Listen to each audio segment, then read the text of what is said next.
100% शास्ती माफीची अफवा, अरुण मुंडे. 50% शास्ती माफी सवलतीचाच लाभ घ्या, नागरिकांना आवाहन. मालमत्ता कर थकबाकीदारांसाठी 100% शास्ती माफी दिली जात असल्याची अफवा पसरत असल्याचे स्पष्ट करत संबंधित दाव्यांवर विश्वास ठेवू नये असे आवाहन अरुण मुंडे यांनी केले आहे. नागरिकांनी केवळ शासनाच्या अधिकृत योजनेनुसार उपलब्ध असलेल्या 50% शास्ती माफी सवलतीचाच लाभ घ्यावा असे त्यांनी नमूद केले. मुंडे यांनी सांगितले की सध्या सोशल मीडियावर किंवा इतर माध्यमातून 100% शास्ती माफीबाबत चुकीची माहिती पसरवली जात आहे. मात्र अशी कोणतीही योजना शासन किंवा नगरपालिकेकडून लागू करण्यात आलेली नाही. त्यामुळे नागरिकांनी अफवांवर विश्वास न ठेवता अधिकृत सूचनांकडेच लक्ष द्यावे. नगरपालिकेकडून कर थकबाकीदारांसाठी 50% शास्ती माफीची योजना लागू असून नागरिकांनी या सवलतीचा लाभ घेऊन आपली थकबाकी लवकरात लवकर भरावी असेही त्यांनी आवाहन केले. वेळेत कर भरणे ही प्रत्येक नागरिकाची जबाबदारी असून त्यामुळे शहराच्या विकास कामांना गती मिळणार असल्याचेही त्यांनी स्पष्ट केले. नगरपालिका प्रशासनाने नागरिकांना आवाहन केले आहे की कोणत्याही अफवांवर विश्वास ठेवू नये आणि अधिकृत माहितीकरता थेट कार्यालयाशी संपर्क साधावा. प्रतिनिधी अयाज शेख, शेवगाव.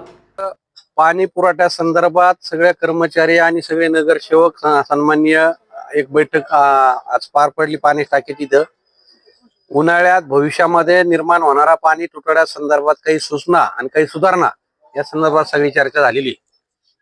आणि आज मी दुसऱ्या एक विषयावर सर्व शेवगावच्या नागरिकांना आवाहन करतो की आता सध्या ज्या शास्तीचा विषय चालू आहे आणि पाणीपट्टी आणि घरपट्टी मार्च एंडचा भरण्याचा आता सध्या जी गडबड चालू आहे त्याच्यामध्ये जरा काही लोकांच्या आणि लोकांमध्ये संभ्रम निर्माण झालेला आहे. आज शेवगाव नगरपालिकेच्या शास्तीमध्ये 50% सूट आपल्याला मिळालेली. ती गेले 4-5 महिने झाले आपण त्या सूटचा फायदा घेतो. परंतु प्रशासनाच्या काळामध्ये महाराष्ट्र सरकारच्या कॅबिनेटची मंजुरी झाल्यानंतर शास्तीत सूट देण्याबाबतचा निर्णय कलेक्टरला 50% पर्यंत पुढील मंत्रालयामध्ये पुढील जेवढा पाहिजे तेवढा मंत्रालयात मंजुरी असा एक निर्णय झाला होता. पण आपल्या नगरपालिकांनी आणि पाथडी नगरपालिकांनी दोघांनी प्रस्ताव 50%चा दिला आणि श्रीगोंदा आणि कोपरगाव यांनी 100%चा प्रस्ताव दिला. पण तो प्रस्ताव मंत्रालयासाठी पाठवण्यात आल्यानंतर आता 2 दिवसापूर्वी श्रीगोंद्याची मंजुरी झाली. त्याचा पाठपुरावा माननीय आमदार पाचपुते आमदार विक्रमदादा त्यांनी घेतला आणि 2 दिवसापूर्वी म्हणजे आता 2 दिवसापूर्वी आज तारीख आणि उद्या 31 तारखेपर्यंत समजा असं सगळं एक 7-8 दिवसाचा त्यांना कालावधी भेटला पैसे भरायला. मग आतापर्यंत त्यांना शास्तीमध्ये माफी नव्हती. पण आपल्याला गेले 4-5 महिन्यापासून शास्तीमध्ये माफी 50%ची होती. काही लोकांनी गावामध्ये चर्चा सुरू केली की सत्ताधाऱ्यांनी किंवा नगरपालिकेच्या नगरसेवकांनी शास्तीची माफी द्यावी.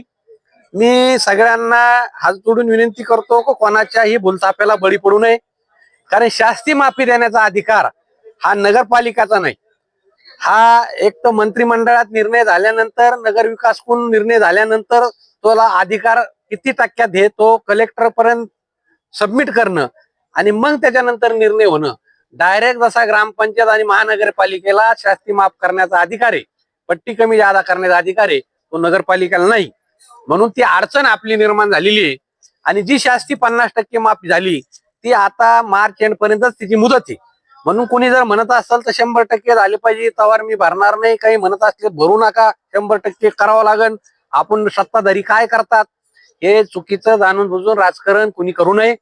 कारण आता 50% शास्तीचा लाभ घेतला नाही तर मार्च एंड नंतर त्याला 24% दंडात्मक व्याज लागणार आहे जे लाभ घेणार नाही.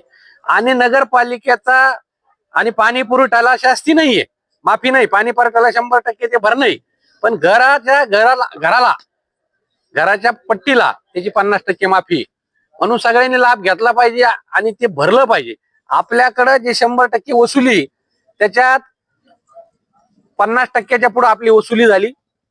35% शासकीय कार्यालय 20% की त्याला कलेक्टरने जिल्हाधिकाऱ्यांनी सक्तीची वसुली करायची नाही सांगितले, त्याच्यामुळे त्यांच्या वसुली चालू आहेत पण तेवढ्या सक्तीच्या नाहीत. आणि दुसरं 15% वसुली ही विखे कॉलेजची आणि त्या संदर्भात न्यायालयीन लढा चालू आहे. त्याच्यामुळे आपण 65% मध्ये जवळजवळ 50%च्या पुढे आपण वसुली केली. 12-13% आपल्याला आता वसुली राहिलेली, 12 ते 14% आसपास. आणि त्यासाठी ठराव घेणं, 100% मंत्रालयापर्यंत जाणं आणि मंत्रालयात गेलं का लगेच दुसऱ्या दिवशी ते मंजूर होणं असं होणार नाही.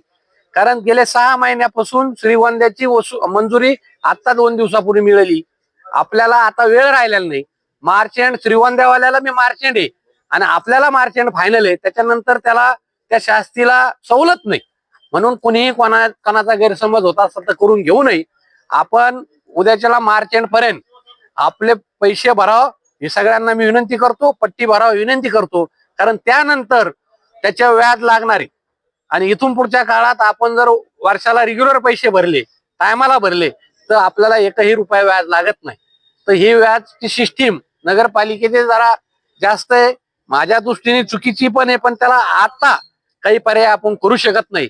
म्हणून मी विनंती करीन, 100% शास्ती माफ होत असेल तर मी त्यासाठी तयार आहे. पण आज ती परिस्थिती करता येणारी नाही. म्हणून मी आपल्याला विनंती करीन का कृपया नगराध्यक्ष करीत नाही, नगरसेवक करीत नाही, जाणून बुजून हे काही लोक जे गैरसमज तयार करतात ते कुणी करू नये एवढी विनंती करतो. पाणी पुरवठ्याचे कर्मचारी आणि नगर परिषदेचे पदाधिकारी यांची जी संयुक्त बैठक होती कशी? आता उन्हाळा सुरू झाला, आपल्याला माहिती आहे. पाण्याचा भीषण प्रश्न निर्माण होतो आणि एप्रिल, मे, जून मध्ये